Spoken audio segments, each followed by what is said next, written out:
Hello, my wonderful and amazing community that I love so much. It's me, Cartoon Mason, with Temple Solel in Paradise Valley.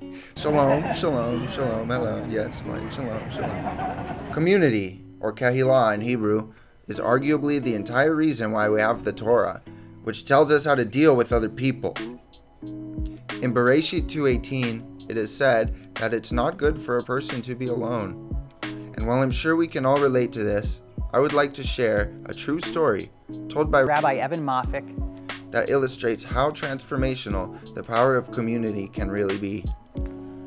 In his book, The Happiness Prayer, Rabbi Moffic shares a personal experience. As a child, he would attend the synagogue with his mother every Friday night, where he met a jolly old man named Dave Miller. Rabbi Moffic writes, Dave was not rich, he did not have a large family, yet he was the happiest person I ever met. How did he sustain his optimism and joy? Well, it turns out that Dave's wife, Effie, was diagnosed with rheumatic fever in her late 20s. This is before we had a vaccine. The diagnosis changed Dave's life into perspective. He made each day with his wife and daughter count because he did not know how many days they would have together. He made the synagogue their second home. He went every Friday night with Effie to worship. They made friends during the fellowship hour. They sang and got inspired during prayer. They learned in enrichment classes.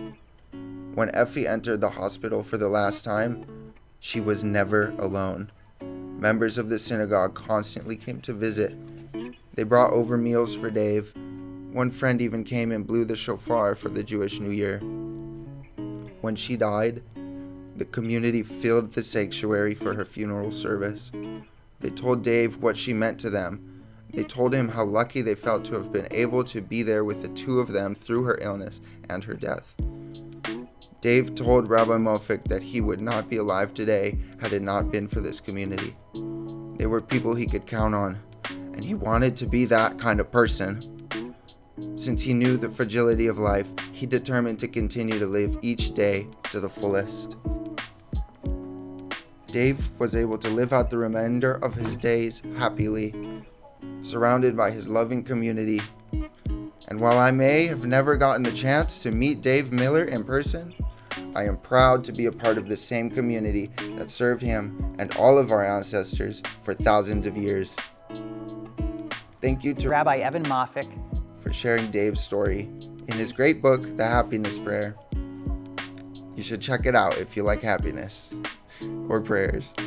And don't forget to join your community this Friday evening for Shabbat services. Shabbat Shalom.